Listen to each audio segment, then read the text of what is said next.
Whatever happened before, in other timelines of you, will never repeat itself. And on the other hand, everything is fixed. So no matter what you do, things always turn out the way they are supposed to turn out. So I even question free will at this point, seeing it as an illusion. Yes, that's something I can't understand fully, how much is fixed and how much is not. Simple. Everything is completely static and fixed, but the everything is complex. So even when you make a choice, being what you think is unpredictable, you are changing nothing at all. You are only thinking it is different, but it is still exactly what was going to happen anyway. And if you go to the past to alter it, you come to understand that that in itself is also fixed and part of the whole matrix of reality. And even the events you try to alter, you soon find out that the very things you do, your effort to change those things you want to alter, actually is what causes them to happen in the first place. So free will is an illusion. You are under the illusion that you have a choice because you do not remember what is going to happen next. So you are only watching the movie unfold in front of you, the movie of your life. You said you are only thinking it is different, but it is still exactly what was going to happen anyway. Why is it something that was going to happen anyway, since there are millions of alternatives, so all of them are happening at once? So what exactly is it that is supposed to happen? There is no such a thing as I see it. You think you have a choice, but that's only because you are not aware of what is going to happen next. But what happens next, there are millions of variants of that, and in that, there is a free will to choose, no? Exactly. But they are not alternatives. You only think they are alternatives in the limited, very limited view of your consciousness awareness. Yes, because from the highest level, it's all worked out anyway, yes? I think we covered this in some video. The moment you acquire more awareness, you see that it is all connected and that you in fact had no choice. You are only looking at small part of a fixed reality, so your choices are always limited to a fixed, prearranged range of perception, like an elephant in the dark. And you looking at it with a small flashlight. You see parts of the elephant, and you see the differences between the parts. That's your awareness. But it is still an elephant all the time, and you cannot change that. That's the illusion of having free will, a choice. Because from a limited perspective of a soul, as a fragment of a larger soul reality, source, you do have unlimited amount of choices, but only from your limited perception, because your perception is limited. But as you grow in awareness of the absolute, the everything, then you start to see that you indeed had no choice, that everything you did before, your choices, were all you could do in that given time or moment, always according to a pre-planned, fixed reality. Pre-planned by whom? You? Then the highest I pre-plans millions of timelines at the same time and choices? Even the chaos of Earth today is caused by the very people who are living it, because it is always them and them again making the same mistakes, and they had no choice because of their very limited understanding. From the perception of a limited soul with limited perception, you do have unlimited choices and possibilities. You think it's aleatory, but it isn't. When you step back and see the bigger picture, you see that there never were multiple timelines, nor were there multiple choices. It was only one. What do you mean, one? Words do not suffice to convey this. If you get to a road and you see a bifurcation, you think you have a choice to go right or left. So you choose, say, right. And you think you could have chosen left. But everything before you and everything in front of you caused you to choose right. And you could have only have chosen right. Even if you stop and go back and then turn left, it's still an illusion. But there is another me somewhere out there choosing left and having different life experiences leading up to the left, right? In a way, yes. From a limited perspective, but not from a more expanded one. There are no timelines from above. It is only one. I must go now. They are calling me. Holy moly, this needs so much more explanation then. I did not express this correctly. Do you want to continue tomorrow earlier? You did, just not the fullness of it yet. Yes, sure. Thank you. Welcome. Next day. Humans tend to think they know it all, always, and they get attached to ideas, and they make them theirs as if they were objects. And if you give them a new idea, it's like you are taking that dear object away from them. The people who think they are advanced and in spirituality it is and all that have been programmed by one another to understand timelines as a separate thing from them. Things like a train track they are on and can be moved into another. Hence the concepts of positive timeline and negative timeline. But things aren't so simple. As I have described before, whatever each person is perceiving and according to his/her awareness level of perception is by right and technically a timeline of its own. And the choices each person making each timeline produce an array of added occurrences that make them understand time as something moving from the past to the present and then to the future. So, as I have described before, timelines as a set of fixed lines with a fixed set of events in progression in each one of them, and each consciousness jumping from perceiving whatever happens in one line to whatever happens in the next one, being that the more dramatic the change of events in one, the longer the jump into another line that differs more from the original one.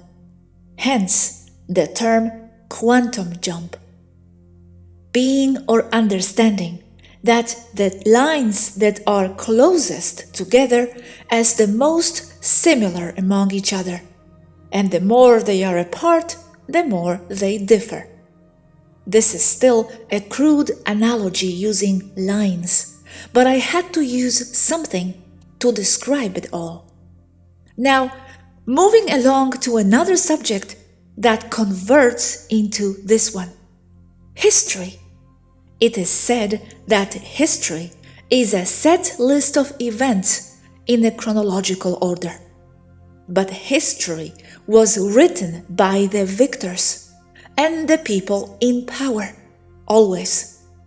And if you notice, it is only a recollection of battle after battle, with little to no relevant alternative subjects, or only as a secondary reference. But besides the fact that history, as it has been presented to humans, does not reflect what really happened in the past, we must face another problem that becomes evident only to those who have time traveled a lot. There isn't only one past. There are countless pasts with countless events that also differ from each other, from slightly different to very different. So that's what people call timelines, collective timelines. But they are still looking at them as separate things that hardly, if ever, interfere with one another. This is definitely not so. All events in all so-called timelines are as relevant to a present point in time we call now, from the perspective of the person consciousness perceiving it all. Meaning that there is no single past, that countless and countless events that are different all are relevant, and all form what any person consciousness calls the present from its point of view.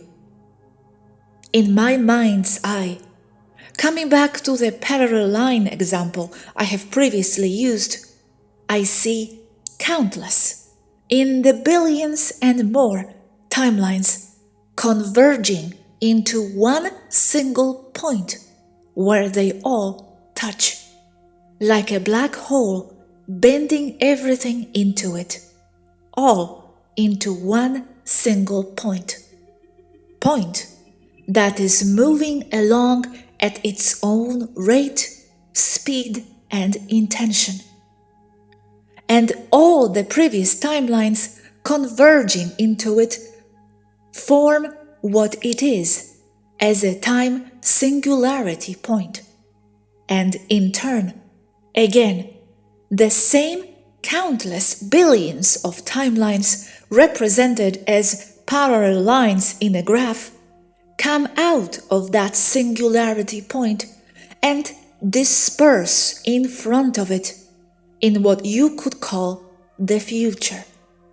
But it is not really, making our graph progress in conceptual development into a vortex that concentrates all events and series of related events called timelines into itself in the middle, exactly like a black hole.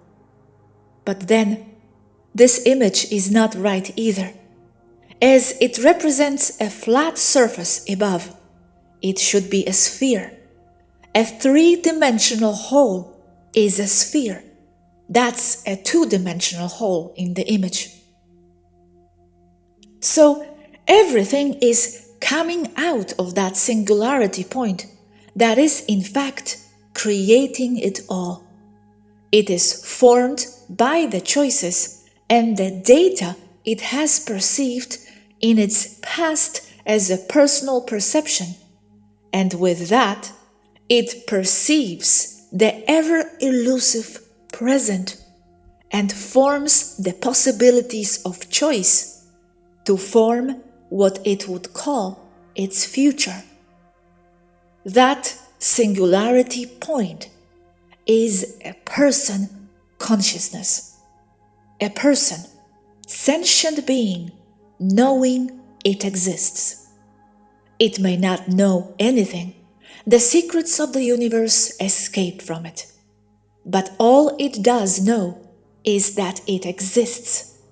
And from that limited point of view, it creates it all. The past, its past no longer exists, as its future does not as well. One is non-existent as the other.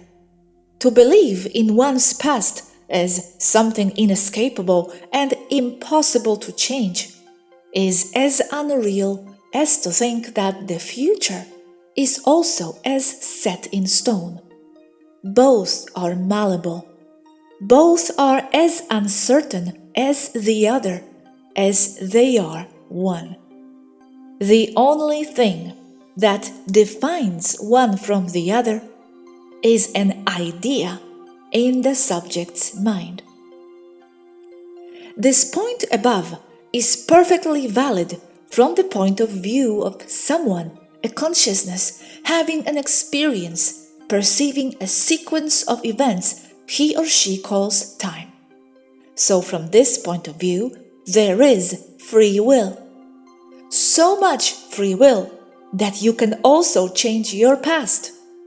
And you can, as much as you can, decide for your future what it is going to be. And everyone should, in order to advance as consciousnesses and as people. Change the perception and the meaning of each one's past, removing the unwanted events and replacing them with ones with a more convenient and positive meaning. But from another point of view, the more expanded one, as everything converges into one point, be it past or future, point we call the present, and that present is and can only be generated by a conscious observer, then everything is fixed, and the observer is only playing back what is already there.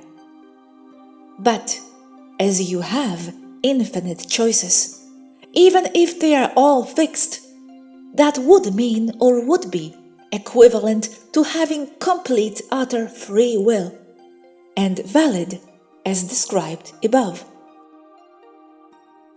But it is here where things get more complicated.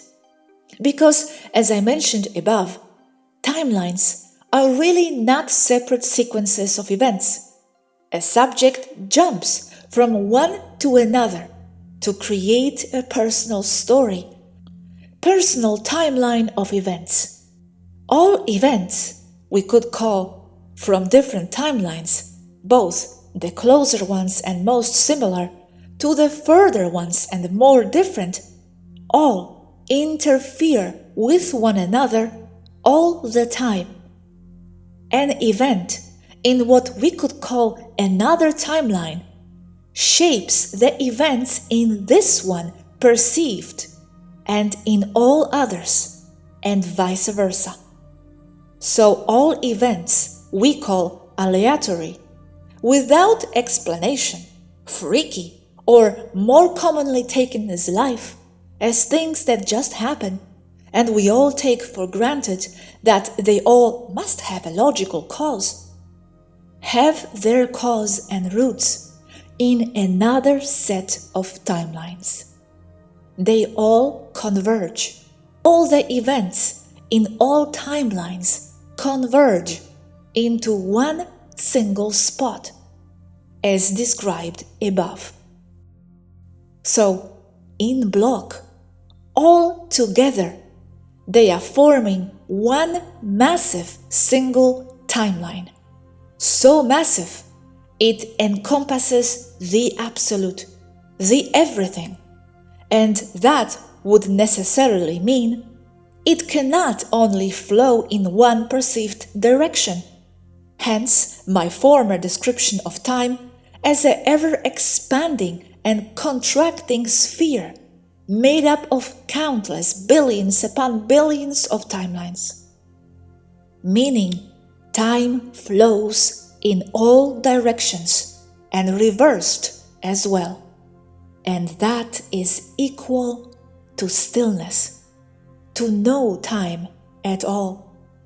From that more expanded point of view, everything is set in stone. When you have a limited awareness, as we all have, we can only see a limited set of things, events. But as your awareness grows, you begin to see more and more things that were always there, but you did not have the awareness necessary to perceive them. Not only we begin to see them, but we begin to understand the co-relationship between them all, the cause and the effect between them that causes what we call an event. So what was previously unknown suddenly becomes explainable, logical, and therefore known. And that amounts to perceiving several timelines as one. Several timelines that before were perceived as separate ones, with little to nothing to do with one another. So, as you go advancing in your consciousness perception, your awareness of everything grows and grows. And that, as described before, means you can process more and more data, not as an empty memorization. We expand our consciousness and form our soul and mind to the degree that we then create or manifest what we call the world we live in. And that is in turn what we call a density of existence. As we grow in perception of multiple timelines, we create for ourselves our personal timeline. The more expanded our comprehension and awareness in general, the larger the timeline will be. Larger because it includes more things, more data in it. We create from there a personal world according to our applied knowledge through our perception and awareness. We suddenly become more and more conscious of all the events that correlate to create another. So mysteries are explained, for example. But this also means that other people in a lower state of data processing in awareness, called a lower density, cannot understand us as we do them, as their perception is fully understood by us, but us not by them, as we are so much more expanded in awareness. So what once were separate timelines suddenly become one for us. That's why we can explain the formerly unexplained. But this process never ends. As we grow in data processing awareness, we go splicing together formerly separate timelines to form one, the one we see ours. This process is also akin to forming and making our own soul as we go along. But we get to the point where we can see, process, and understand so many timelines as compared to the point of view of another set of people awareness consciousnesses, that we can see that from that more expanded perspective and observing the lesser evolved consciousnesses, we can see that from this point of view, the future is as set in stone as the past, because the options in front are very limited, so much it converts into one. But then you turn to see yourself, and you know that you are in the same circumstances than the ones you called from your point of view lesser evolved consciousnesses. And you realize that in this case, as below, so is above. And you have a lot of work to do expanding your personal awareness, perception, and soul. What is time? It is an inescapable part of you. It is you. You cannot have awareness of self without some sort of temporal perception. Me, not me. I have a thought. I did not before. You feel that you cannot control time, but that's an illusion, because you do not know yourself enough. You are stuck in a set of ideas, like time flowing forwards, as referenced to what? To external things. But then again, that's in your head and there alone. Time as something uncontrollable is spawned from whatever parts of you that you are not fully or not aware of. This means time is spawned from your unconscious, and your unconscious makes up the vast most part of whatever you are. But understanding yourself more and more, incorporating everything as you, understanding why you react the way you do, with no judgment and with judgment as well, all inclusive, exposing your shadows, your darkest side, will make you more and more aware of how time is made and comes from you. What you think and how you think, the meaning you give to your thoughts, defines time for you. So the more you know yourself, the more you control your time, because you are time, and time is you. Thanks. Wow. Okay. I must say I must read this many more times and contemplate it to understand more, as it's a new angle. I have several questions that I wrote down. Okay, first question that I need to understand. You said there are countless timelines, all converging into one. But is there a separate I physically in each one of them, or how? I am referring to I as Gosha, not the I from the expanded view. From the expanded view, there is just one I. As with many things I have described, yes, there is a different you in each timeline, because you are doing different things in each one of them, from the slightly different to the utterly extremely different. So that amounts to being another you entirely, as you are having another different set of experiences. And as I have described somewhere else, that different set of experiences defines you as another soul. Yet, they all converge. All those yous converge into one. You, the one reading this. They all define you, and all the experiences they have had and are having and will have converge into you as the black hole you are. You are a density. You are a universe. You are the absolute.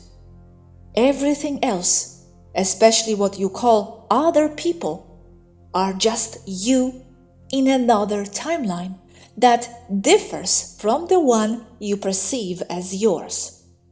Differs to the point where you see them as different people, genders, looks, but they are just more of you, and you define them as they all define you. That's why we are all connected. That's why we are all one. In a very real way. Some are more expanded in awareness than other yous, therefore creating what you call a higher me, higher self. But that again is only a concept that is limited to one or another point of view. So both things are correct. There are other yous in other perceived timelines. And there is no other you in any other timelines, because you are also the sum of them all, forming a higher you, a unified field you, the absolute. Therefore, you are all that exists, and then there are no others, and cannot be any others in any other so-called timeline, because you have unified them all in your consciousness, awareness, perception. Therefore, density of existence. That would be very high up.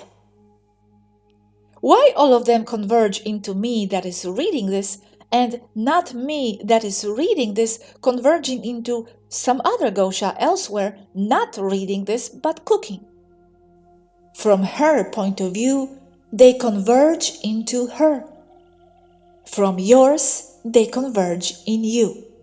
But as they are all you, you create a unified field, a singularity, where no matter what you is aware of this all, it is always still you.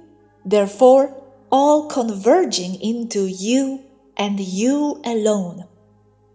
Each consciousness is the singularity.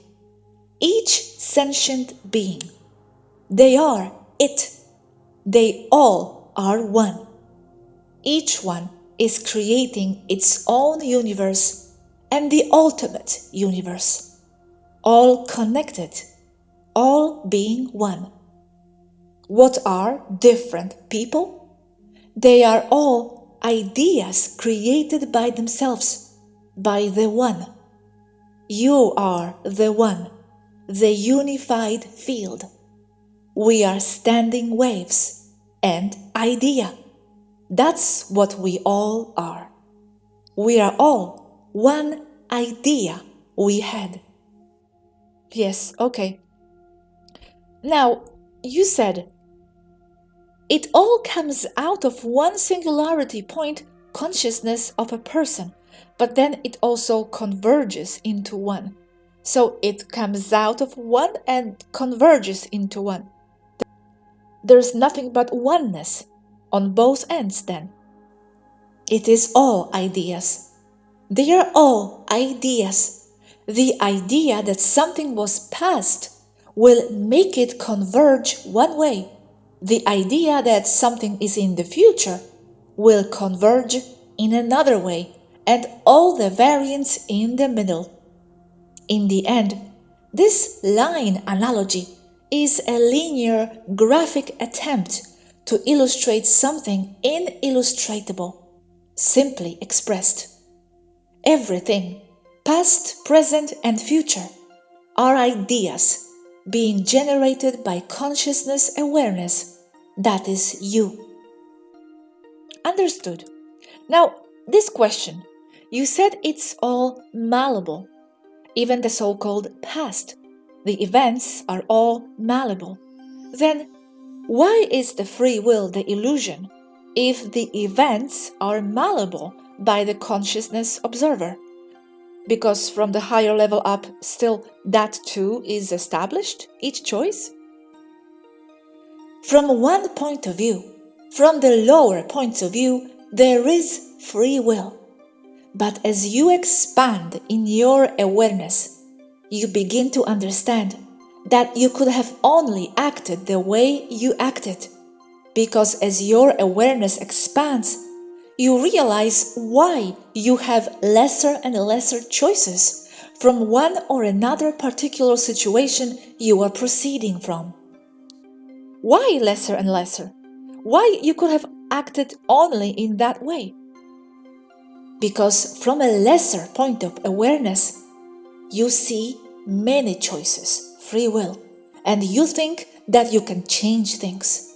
And it becomes even clearer when you time travel and attempt to change events in the past to alter the future. But then you realize that the very act of you going to the past to change those unwanted events is what caused them to happen in the first place. This means that even before you had the idea of time traveling to alter an unwanted past, that was already done. You had already traveled to the past to alter the event, but as a consequence of that, it happened. So you try to change it again in a more complex way, and you only realize that whatever you do, that too caused the events that lead to the formation of the first unwanted event in the first place. You are simply not capable of perceiving the connection between all the events leading to one or another. That's the process I describe as augmenting awareness in order to unify what we formerly perceived as different timelines, making them all converge into one, the one we currently perceive. Yes, but you said before that changing those events in the past, time traveling, doesn't affect the timeline you came from, that one remained untouched. That's what I still don't understand. You don't go and change the past, as things from that point of view are quite fixed. But you can change your past from the point you are in now, as in your current perception and understanding of the why of things. But even time traveling and changing the past means you still hold that illusion, because even if you stop some unwanted event, you are only looking at its mirror event, happened versus did not happen, as anything that is creates its opposite. So even where you look now as in something you changed and thanks to you did not happen, you are only looking at another set of events, timeline, that is also affecting and defining the one where the unwanted event did in fact take place. In short, you did nothing, because even changing an event will define the event itself from another point of view, and both timelines define and create each other. Therefore, it's fixed. As a common problem I face when I explain things like these, some concepts are valid from one level and point of view, but not from another. but at the same exact time, both end up defining each other. Yes, I know. Okay, I still don't understand this. Let's go to the very down to the earth level. Example of someone who has a choice of, let's say, going to school in one city A or moving to another city B for a totally different reason. She chooses B.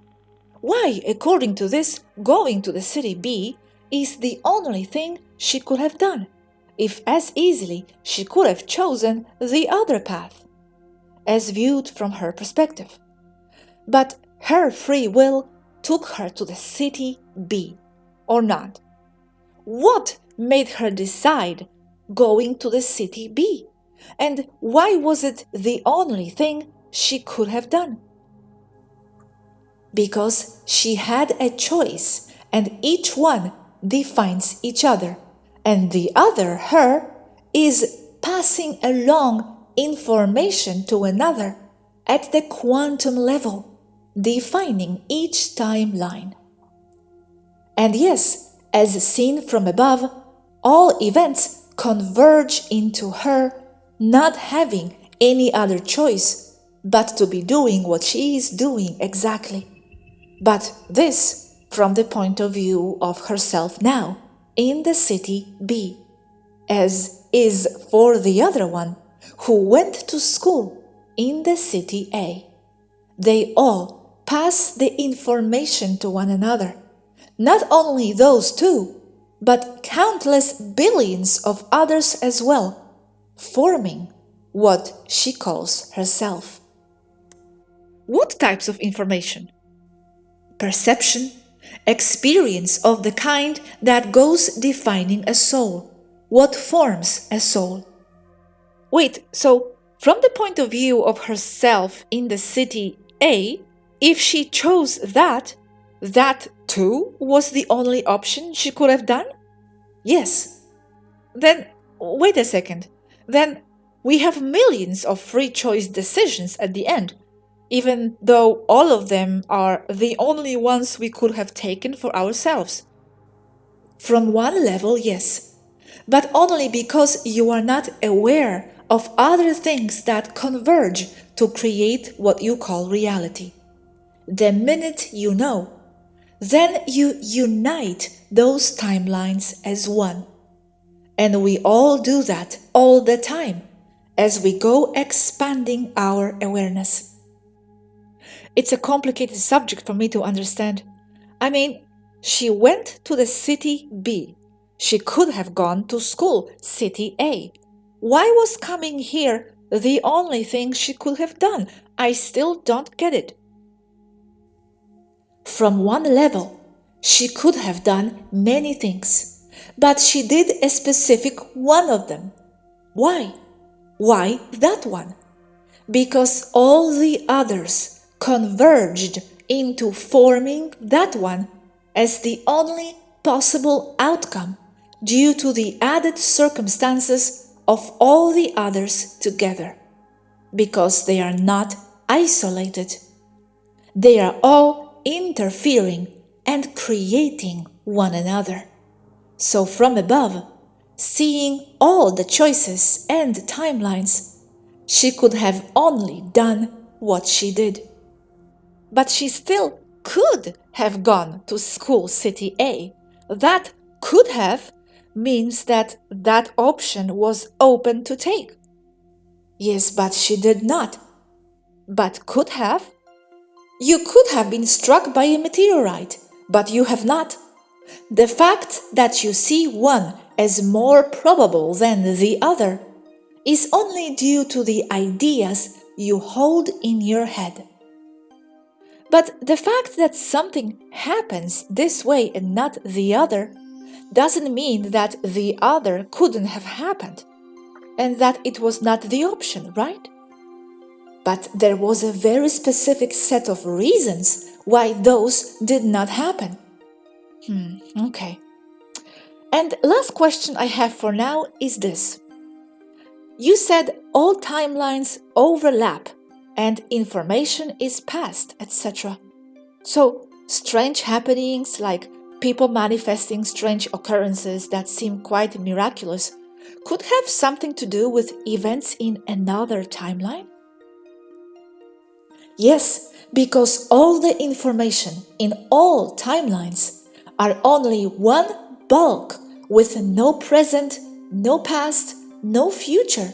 So the information comes across only by frequency match at will, by perception.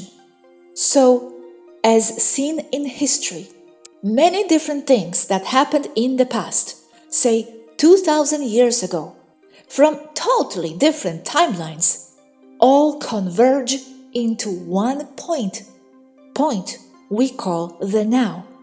But the now as seen from the point of view of one consciousness observer.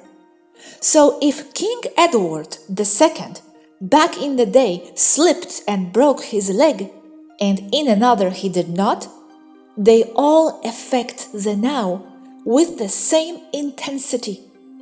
So even battles in history, where in one timeline it had one outcome and in another timeline it had another outcome, they both affect the now in the same manner and intensity, defining the now, the point of awareness and consciousness, singularity.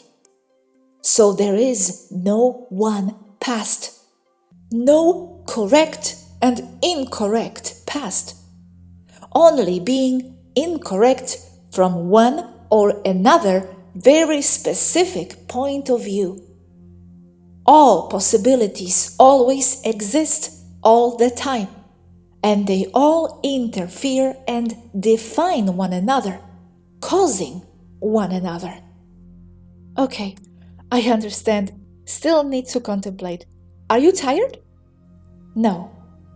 You have been writing for a while, no? When I'm writing English, I can go further and faster. Okay, well, it's quite fascinating, this subject, and how you perceive it from that high expanded level. It's definitely a new angle. For example, to travel to the past, to stop one specific scientist from getting hit by a bus, therefore creating a spiral of negative events that lead to, say, a world war. So you go to the point in time, like 3 minutes before he was to cross that street where he was hit by a bus, and then you stop him and ask him for directions, therefore altering the synchronicity necessary to be hit by the bus. But then you go happy, thinking it's mission accomplished, only to hear the thump of the scientist being hit by the bus. Your stopping him to ask for directions caused the delay that caused him to be hit by the bus.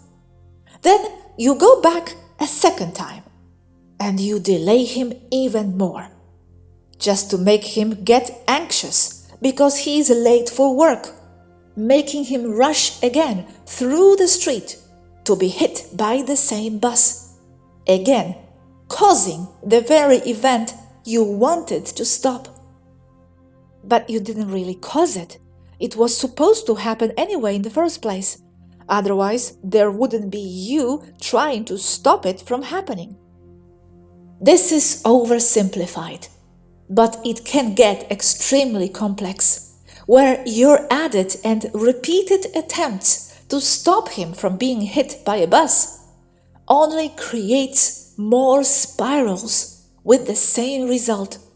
And in that case, all I could have done is to go there to attempt to stop that event. Explain, please, what you mean that when you go back, you cause it. How is it causing it? You perhaps altered its happening a bit, but it was still happening even without you in it.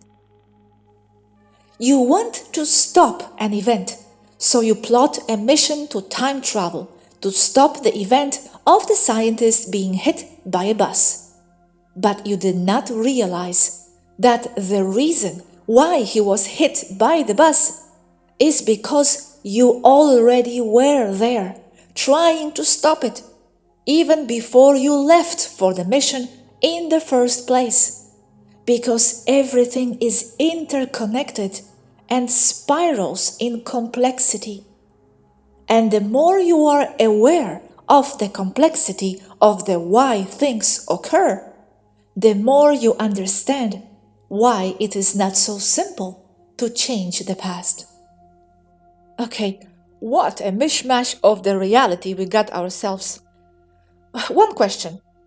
Why create the illusion of free will for our lower selves? What does the higher self gain from it?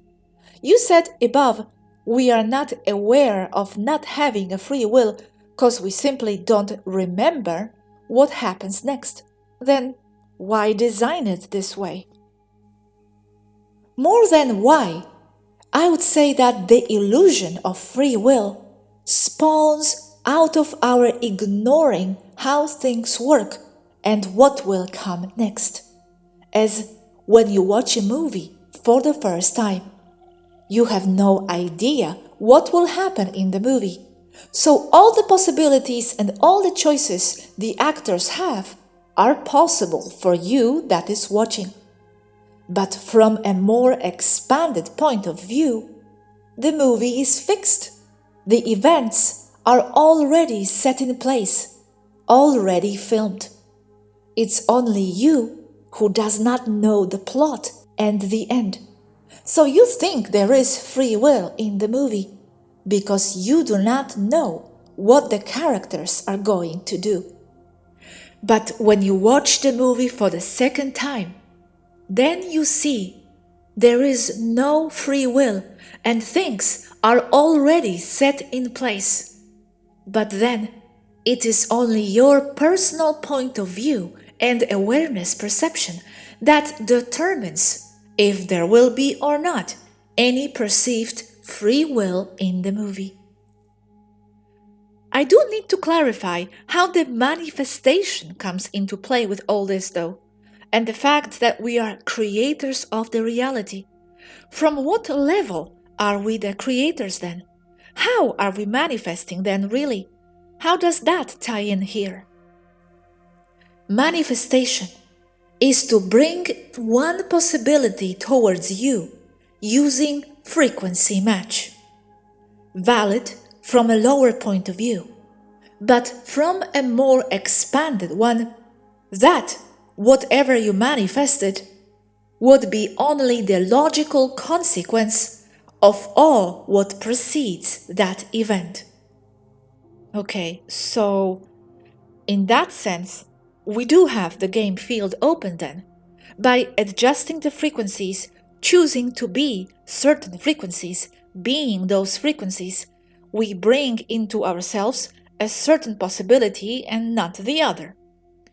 And going back to the point above, that it spawns from us ignoring how things work. Why do we then? Why was that written into the system of things, the ignorance? There is only one. There is only Source. Source is all there is, and impossible to imagine or to define oneness. It means that everything that can be is, and already is, outside of time and outside of space. So everything that is already exists. All possibilities are, and just are. The reason oneness, Source, fragmented itself into countless holographic parts, all containing all what defines the whole.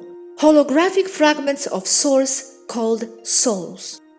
But the only way to fragment Source, that is, all-knowing, because knowing is consciousness as well, and everything is consciousness, then to be a fragment, although you still are oneness, you do not remember it all, know it all, because if you did, then you would be Source. So what defines a soul, a fragment of Source, is not remembering it all. not understanding it all.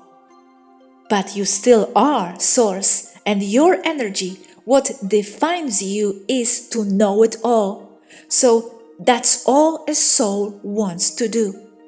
To expand, to look for the way home, to look for the way to remember it all, to be Source in full again. And you said, Gosha, so in that sense, we do have the game field open then. Yes, as fragments of Source. And even though everything is fixed, in our limited experience, we do have the full illusion of free will, but only as explained by my movie analogy. In that sense, we are creators. But we are not creating anything, because it is already created.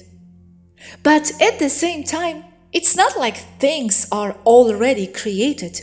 We are those things. We are that we think we create. We are not creating things, concepts, or ideas. It is us what we create, and everything else comes out of us. We are what we create. I still believe it's a bit different from the movie, because the movie, it wasn't us who produced it or created it.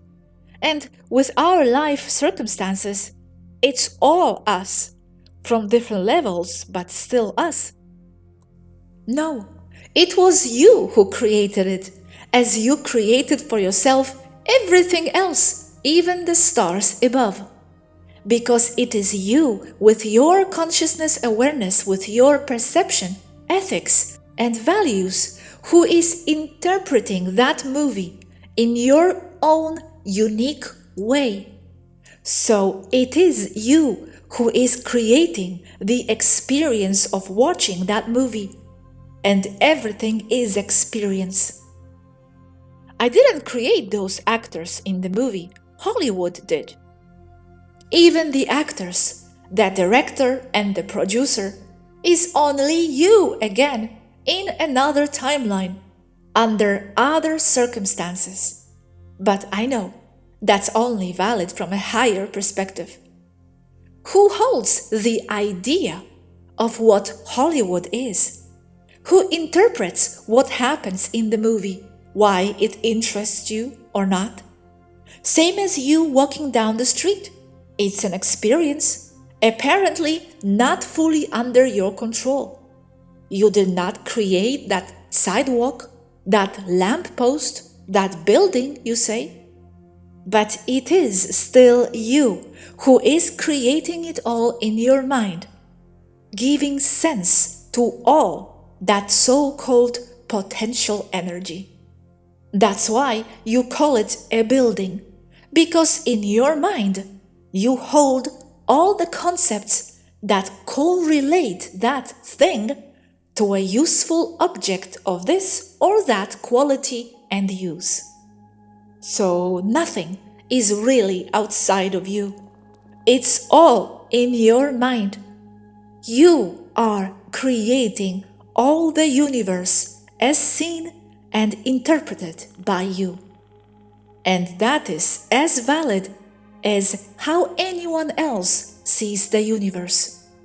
And they all share and correlate and alter and influence one another, more and more, until oneness is reached again. Yes. And last question, last that I seem to have for now. Apart from their minds being expanded with these concepts, how can people apply this knowledge so it benefits their immediate reality more? Like what you said, for example, about mysterious events happening, how it's all coming and overlapping among different timelines. They can begin to understand those events in a different light now. What other practical lesson can we give them from this? To expand is all a soul wants to do. To understand the why of everything. Remove that from a soul, and you are left with an empty shell. To be able to find something practical in the real world with this or not depends on the level of awareness of each listener. As I would say, this is the core of what matters and all that matters. Because as you grow in consciousness awareness, you understand more and more about everything. And with that, you automatically will know how to alter your reality in your favor. Not even as a know-how, it comes automatically with the knowledge. So, the practical, this is the reason why we should all expand and know more about everything. Ultimately, it will give you power over time and matter, and even over death itself.